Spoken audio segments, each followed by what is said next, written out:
Hey, what's going on, guys? Koja with a gun here, and this is another video commentary on the PlayStation 4, which obviously was talked about on the 20th. So this is kind of a follow-up to my last video, which I'm uploading right now, actually. But I've been watching some other YouTube videos on it, and there's a couple of misconceptions about it. Like, people are thinking that it has a touch screen on it. It's actually just a touch-sensitive, not even display. Okay, on the back of the PlayStation Vita device thing, there's a touch-sensitive pad thing that there's no screen or anything on it, so you can't like see a Call of Duty mini-map. But what you can do is like use that to like call in your kill streaks or something for Call of Duty, or what's another good option? Like maybe the start button will be that. So it's kind of just an expensive button. But yeah, so that's basically all that's about. But people are saying it's a touchscreen. It's not. I don't know why people are saying that. I think they're just messing it up and saying it's a touchscreen. It's a touchpad. It's not LCD or anything. Another thing that I've heard is that it's not going to have even a disc drive or whatever, like a Blu-ray player, so you're not going to be able to buy your games at like GameStop and stuff. And there probably won't be used games. That part I agree with. You're going to have an activation code to even play the game, and all of it's going to be done through online. They're working on that probably. But it's kind of stupid to think that it's not going to have a disc drive at all, because Sony owns the Blu-ray thing, and it'd be foolish of them to not have them, or like to not let them have Blu-rays on their console. Like my PS3 right here, it has a Blu-ray player because Sony owns the Blu-ray player. So of course they're going to have a Blu-ray player, and that also means a disc drive on the new PlayStation 4, which is going to be really good because, well, it's not going to be good. Well, it's going to be good for media consumers because it's supposed to be your first your first HDMI slot. It's a whole, not just a console, it's your living room area. Instead of just having your cable TV, you'll have your PS3 also as like the main thing. Now, basically what that means is that this basically gives us a size of what the PlayStation 3 is going to be. We're not just at this point like guessing anymore that it's going to be 5 inches or something really small, which it could be because some tablets are really powerful and small.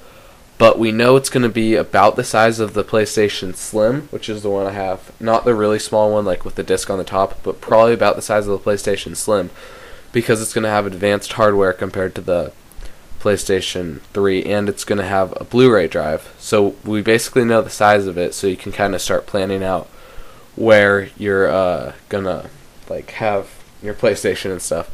But it also kind of gives us an idea of how it's going to look. It's not going to be like a cube or anything. It's going to have to look kind of similar to the PlayStation 3, because it's going to have the Blu-ray player and stuff, and you're not just going to like download everything through USBs or the internet or anything, because Sony uses the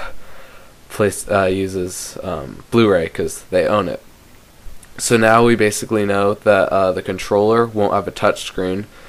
And you can even see on the controller, on their pictures, it has the X squares and the X's, the squares, and the triangles and the O's and stuff, which is the same how it is on the PlayStation Vita. And now we know the size. Basically, my guess is it's probably going to be no more than a foot wide and a foot long, and probably fairly thin. So it's going to be a fairly large console. Of course, it's not going to be like the Steam box where it's going to be the size of my hand. It's going to be a full-on console because of the disc drive thing. People were thinking that, maybe it's not going to have a disc drive at all because they're moving on from disc gameplay and moving to downloadable content, which also means it's going to have a big-ass hard drive, because I'm hoping it's going to be 500 gigs plus, because they said it's going to be quite a large hard drive, but better be really large, because games like Battlefield 3, they're like, I think 8 or 12 gigabytes. They're large files, and they're only going to get larger as graphics get better. So it's gonna be a fairly large machine just because of the things they need to put in it, like the Blu-ray player and stuff. Another thing that I was thinking is that the PlayStation 3 controller might actually work on the PlayStation 4 because of how they're so similar. And the PlayStation 3 is Bluetooth and wireless, and it has the cable to plug it in so you can make it recognize. But then I started thinking a little more about that. It's probably not going to be able to do that for one reason only. It doesn't have the share button or any of those other buttons that are used on the PlayStation 4 controller that are different than on the PlayStation 3. So it just doesn't make any sense. Like, is there going to be a home button to share it? It wouldn't really work, for lack of a better way of saying it. But I was hoping when I first saw that how similar it was that it would work, but it's not. The new controllers, I think it's wireless also. Yeah, it is. And it's gonna be plugged in through USB to charge it, just like PlayStation 3. And that's what made me think maybe it'll work. But I don't think it will. So yeah, I think I'm gonna end the commentary off here. I think I covered all I wanted to say about misconceptions on it. So it's gonna be an awesome console. Really excited for it. We'll see what the Xbox 720 has to offer when that comes out. But right now, looks like PlayStation 4 is winning because Xbox hasn't done anything yet. See ya.